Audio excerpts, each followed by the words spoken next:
कि लास्ट में आपको अली सर के नाम से एक नया टैब दिखाई दे रहा है, जिसमें आपको लोअर, प्रॉपर और अपर 3 टूल आ चुका है। अब हम लोग क्या करेंगे, किसी भी डेटा को सिलेक्ट करना है, उसके बाद लोअर वाले केस पे क्लिक करना है। तो आप चेक करेंगे कि सारा का सारा टेक्स्ट आपका लोअर में आ चुका है। प्रॉपर पे क्लिक करेंगे तो ये प्रॉपर हो चुका है, अपर पे क्लिक करेंगे ये अपर हो चुका है। तो ऐसे ही एक्सेल के अंदर अपर, लोअर और प्रॉपर कैसे करते हैं, चलिए सीखते हैं। सामने एक नया प्रॉब्लम ये लेकर आए हुए हैं कि चेंज केस का यूज कैसे करते हैं। तो आप लोग सोचेंगे कि सर चेंज केस कौन बड़ी बात है। तो यहाँ पे हम आपको बताने वाले हैं कि चेंज केस एमएस वर्ड की बात हो तो आसानी से हर कोई कर सकता है, लेकिन यही चीज अगर हम एक्सेल में अंदर लेके चले गए तो चेंज केस आपको यहाँ पे अपर भी होता है, लोअर भी होता है और सेंटेंस केस भी होता है। तो एक्सेल में समझने से पहले एमएस वर्ड में समझ लेते हैं कि चेंज केस कितने आसानी तरीके से हम लोग कर सकते हैं। उसके बाद एमएस एक्सेल में भी सीखेंगे। तो चलिए सबसे पहले एमएस वर्ड में चलते हैं। अगर आप थोड़ा चेक कीजिएगा, ये जो अमर कुमार नाम लिखा हुआ है, इसमें कैपिटल और स्मॉल लेटर मिक्सअप है। कोई भी नाम को आप चेक कीजिएगा, सब में कुछ ना कुछ मिक्सअप है, कैपिटल और स्मॉल लेटर। हम लोगों को क्या करना है, इसको सजाना है, या तो कैपिटल लेटर में, या तो स्मॉल लेटर में, या तो सेंटेंस केस के अंदर। तो एमएस वर्ड है तो आसानी से हम लोग कर सकते हैं, जिसका शॉर्टकट आप शिफ्ट प्लस F3 होता है। इसको हम क्या करेंगे, सिलेक्ट करेंगे और यहाँ से आप चेक कीजिएगा होम टैब के अंदर आपको यहाँ पे चेंज कॉस्ट ऑप्शन मिलता है, जिसमें sentence case, lower case, upper case, बहुत सारे केस होते हैं। हम लोग को केवल यही 3 केस के बारे में बात करना है। तो सेंटेंस केस पे जैसे क्लिक करेंगे, आपका डेटा जो टेक्स्ट है वो सेंटेंस केस में सज गया है। लेकिन सर अगर लोअर में करेंगे तो क्या होगा, सब स्मॉल हो जाएगा। अपर में करेंगे तो क्या होगा, सब कैपिटल हो जाएगा। क्योंकि एमएस वर्ड में ये फंक्शन दिया रहता है तो आसानी से यूज कर सकते हैं।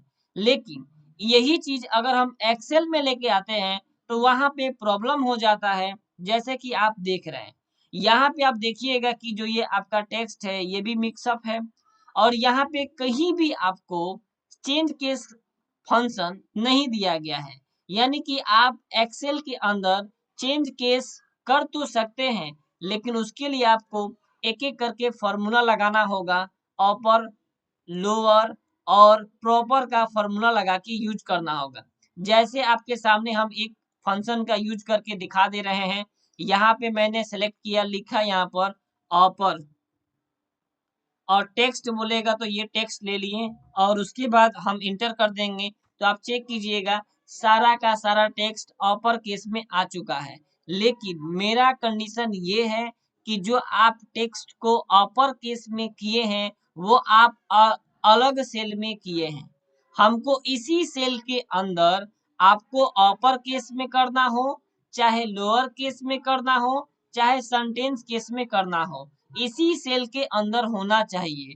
उसके लिए आपको टूल बनाना पड़ेगा, जो कि यहाँ पे टूल दिया नहीं है, आप बना भी सकते हैं।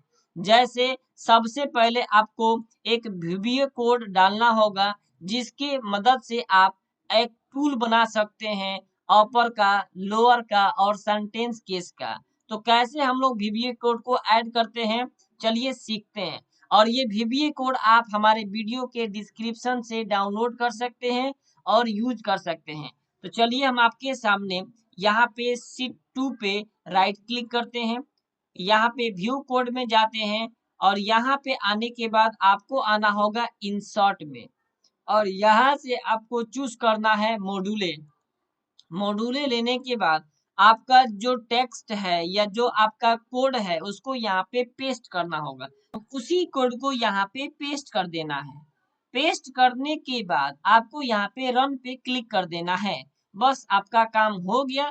अब क्लोज कर दीजिए, इसको भी क्लोज कर देना है और इसको भी क्लोज कर देना है।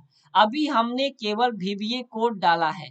अब आपको क्या करना है, टूल बनाना है। जैसे कि यहाँ पे बोल्ड है, इटैलिक है, अंडरलाइन है। इसी तरह आप एक नया टूल बना सकते हैं, वो भी एमएस एक्सेल के अंदर। जैसे होम टैब के अंदर आपको टूल दिखाई दे रहा है, इंसर्ट टैब के अंदर भी आपको टूल दिखाई दे रहा है। ठीक उसी प्रकार हम चाहते हैं कि सर ये व्यू टैब है, तो व्यू टैब के लास्ट में एक मेरा टैब, मेरे नाम से एक टैब आ जाए अली सर के नाम से, उस अली सर टैब के अंदर मेरा 3 टूल दिखाई दे। तो उसके लिए आप किसी भी टैब पर राइट क्लिक कीजिएगा, आपको ऑप्शन मिलेगा कस्टमाइज द रिबन, इस पे क्लिक कीजिए और यहाँ पे आप देखिएगा आपका सारा टैब शो हो रहा है। आपको लास्ट वाला व्यू टैब पे क्लिक करना है या डेवलपर पे क्लिक करना है। उसके बाद यहाँ पे आपको मिलेगा न्यू टैब, इस पे क्लिक कीजिएगा। न्यू टैब आने के बाद अब आपको आना है यहाँ पे और यहाँ से आपको माइक्रोस को लेना है, क्योंकि जो हम वीबीए कोड डाले थे वो माइक्रोस के अंदर था। आप यहाँ पे चेक करेंगे लोअर, इसको ऐड करेंगे, प्रॉपर इसको ऐड करेंगे, अपर इसको ऐड करेंगे। तीनों का तीनों आपका केस यहाँ पे आ चुका है। अब आप चाहें तो लोअर जो केस है इसका आप नाम चेंज करना चाहें या सिंबल बदलना चाहें तो रीनेम पे क्लिक कीजिए और यहाँ से मान लीजिए कि मैंने ये सिंबल को ऐड कर दिया।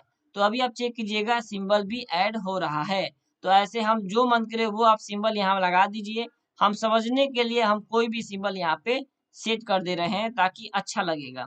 यहाँ पे आते हैं और यहाँ स्माइल को ले लेते हैं और ओके कर देते हैं। तो तीनों का तीनों यहाँ पे न्यू टैब में आ गया है। न्यू टैब का नाम भी चेंज करना है तो आप रीनेम ऑप्शन पे क्लिक कीजिएगा और यहाँ पे नाम दीजिएगा अली सर, यानी कि ये अली सर के नाम से एक टैब बनेगा। उस टैब के अंदर 3 टूल आ गए, लोअर, अपर और प्रॉपर। ये उसके बाद आने के बाद यहाँ से हम लोग ओके कर देंगे। अब आप चेक कीजिएगा कि लास्ट में आपको अली सर के नाम से एक नया टैब दिखाई दे रहा है, जिसमें आपको लोअर, प्रॉपर और अपर 3 टूल आ चुका है। अब हम लोग क्या करेंगे, किसी भी डेटा को सिलेक्ट करना है, उसके बाद लोअर वाले केस पे क्लिक करना है। तो आप चेक करेंगे कि सारा का सारा टेक्स्ट आपका लोअर में आ चुका है। प्रॉपर पे क्लिक करेंगे तो ये प्रॉपर हो चुका है, अपर पे क्लिक करेंगे ये अपर हो चुका है। तो ऐसे हम लोगों को वीबीए कोड के मदद से अपना एक नया टैब में टूल और उस टूल के मदद से आसानी से कर सकते हैं। अब ये जो टैब है वो एक्सेल में परमानेंट रहेगा, ये कभी गायब नहीं होगा। आपको कंट्रोल एन करके नया एक्सेल का बुक लेके दिखाते हैं, यहाँ भी आप चेक कीजिएगा तो ये हमेशा आपको शो होता रहेगा। तो बस आज के लिए हम लोग इतना ही रखते हैं, मिलते हैं आपको नेक्स्ट वीडियो में नेक्स्ट टॉपिक के साथ। तब के लिए थैंक यू सो मच।